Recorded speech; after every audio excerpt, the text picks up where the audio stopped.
অবশ্যই আপনারা দেখবেন, কারণ আমরা ইলেকশন করার আগে আমি বলেছি যে এইবার আমাদের টার্গেট হবে মহিলাদেরকে মিড ম্যানেজমেন্ট, টপ ম্যানেজমেন্টে আনা, ওদেরকে আপগ্রেড করা। উইমেন এম্পাওয়ারমেন্টটা শুধু তো গার্মেন্টস ফ্যাক্টরি ওয়ার্কার হলে হবে না, তার থেকেও উঁচা আমি আনতে চাই।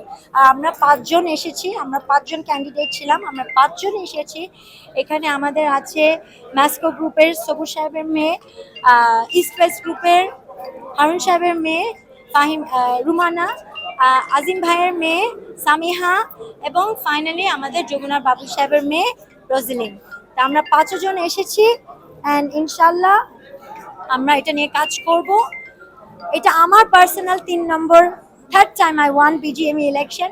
তা আমি নিজের জন্য খুব খুশি। Thank you so much. আমাদের বাংলাদেশের গার্মেন্টস ম্যানুফ্যাকচারার্স এক্সপোর্টার্স অ্যাসোসিয়েশনের ইংলিশ আমাদের ইলেকশনটা অসাধারণ হয়েছে। আমাদের যারা administrator sir mister Anwar Hossain এবং আমাদের ইলেকশন কমিশনার ওনারা যারা ছিল পারফেক্টলি করেছে। There was no any problem ছিল না, একদম ফেয়ার অ্যান্ড অনেস্ট একটা ইলেকশন হয়েছে এবং অনেক ভোটাররা এসেছে, অলমোস্ট আমাদের 97% অ্যাটেন্ডেন্স। অ্যান্ড এটার জন্য আমরা অবশ্যই আরও খুশি। আমরা এইভাবেই চাই, ইনভলভমেন্ট চাই, আমাদেরকে বলবে কি করতে হবে, এবং বিজিএমইতে এসে অবশ্যই আমরা চাই যে আমাদের মেম্বারগুলো আমাদের সাথে একত্র হয়ে কাজ করবে। ধন্যবাদ। আমার বাবাকে আমি অনেক বেশি মিস করছি, উনি থাকলে অনেক বেশি আনন্দ ফিল করতো।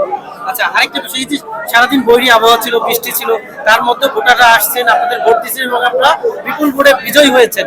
ভোটারদের উদ্দেশ্যে কিছু বলুন। ভোটাররা আমাদেরকে ভালোবাসে, আমাদেরকে ট্রাস্ট করেছে, আমাদের উপর আস্থা রেখেছে। এখন আমাদের দায়িত্ব সেটাকে ফুলফিল করা, আমাদের সেটা অর্জন করতে হবে। আগামী দিনে কিভাবে কাজ করবেন?